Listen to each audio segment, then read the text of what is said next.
Comment se passe la rencontre avec le conseil des sages de l'autre côté? Je vais vous expliquer cela.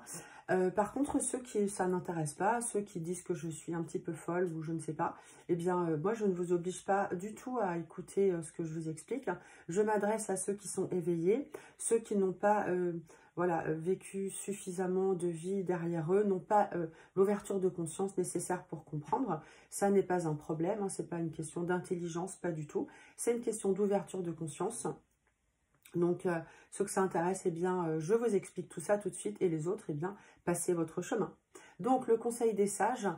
Alors, après que les âmes ont rejoint leur groupe d'âmes de l'autre côté, viendra le moment où elles devront suivre leur guide qui va les diriger vers le conseil des sages. Le conseil des sages, en fait, souvent est vu, je vous explique d'où viennent mes sources juste après. Ces sages sont vus comme, avec un président, voilà, sont vus comme des anciens avec une barbe ou chauve ou avec des cheveux blancs. Et en fait, ils ne sont pas là pour nous juger. C'est plutôt nous qui allons nous juger en fait face à nos objectifs de vie précédents qui ont été plus ou moins atteints. Donc, ils vont nous mettre plutôt face à nous-mêmes. Ils sont pleins de compassion. Ils sont extrêmement bienveillants. Et en fait, c'est le moment du bilan pour faire le point sur ce qu'on a fait, ce qu'on n'a pas fait et ce qu'on va faire plus tard. Ce conseil est formé par 3 à 7 anciens, avec souvent un président. Il peut y avoir aussi des femmes. Hein, ce sont des entités qui ont eu énormément d'expérience et qui sont à 1 ou 2 crans au-dessus des guides. Et plus il y a d'anciens, donc entre 3 et 7 pour la plupart des âmes, et plus on a eu des vies, plus on est évolué. C'est pas, voilà, encore une fois, on est évolué parce qu'on a eu des vies, pas parce qu'on est plus intelligent, ça c'est important. Eh bien, il peut y avoir beaucoup plus de membres, jusqu'à environ 12. En fait, ces entités sont très évoluées et représentent le dernier rang des êtres responsables des âmes incarnées sur Terre. Comme je vous le disais, ils ne nous jugent pas, ils ont une grande empathie par rapport à nos faiblesses terrestres. En fait, ils évaluent notre comportement face aux autres, si on a nui ou pas aux autres. Et comme je le disais, c'est souvent nous qui nous jugeons nous-mêmes, car nous sommes face à nous-mêmes. Donc, il y a une première réunion qui a lieu une fois qu'on est dans l'au-delà. Une deuxième réunion aura lieu pour évaluer les opportunités de la prochaine vie. En fait, ce sont nos guides qui viennent nous chercher pour aller devant ce conseil. Je vais vous expliquer comment il est constitué. Et un patient donc, qui a vécu sous hypnose cette histoire raconte qu'il longe un couloir.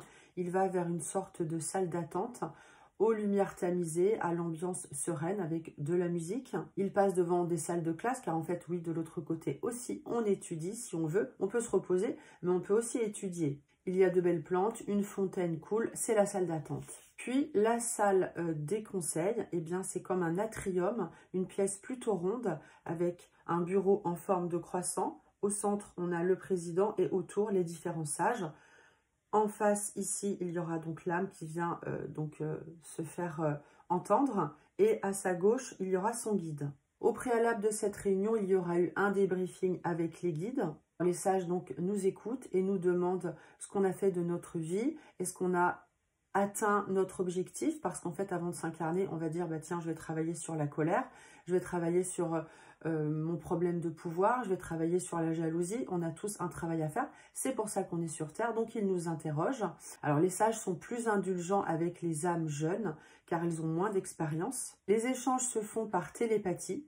Et afin de bien préparer la future incarnation, les sages s'assurent que nous comprenons toutes les conséquences de nos actions, de la dernière vie et des précédentes également.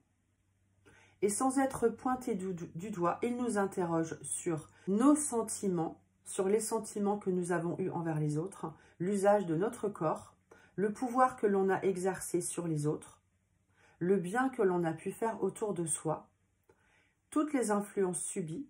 Le plus important, ce n'est pas le nombre de fois où on s'est écarté du chemin. Non, c'est la manière dont on s'est relevé et le courage qu'on a eu pour se relever. Le conseil, c'est comme un examen et on regarde les progrès que l'on a fait et on découvre un petit peu sa note. Alors les sages émettent des vibrations chaudes et bienveillantes.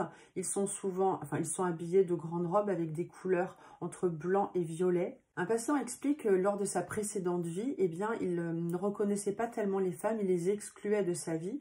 Et lors de ce conseil, eh bien, une majorité de sages femmes étaient présentes pour voir cela avec lui. En fonction du cas, donc certains spécialistes interviennent au cours de ce conseil. Puis viendra le choix de la prochaine vie avec le corps à choisir, les parents et les prochains défis et objectifs. Ces explications viennent de mes lectures de Michael Newton, un homme qui a travaillé 40 ans sur l'hypnose. Je vous montre le livre. Voilà. Journée dans l'au-delà. C'est un homme qui a fait énormément de recherches pendant 40 ans et je vous conseille de regarder ces vidéos. C'est extrêmement intéressant.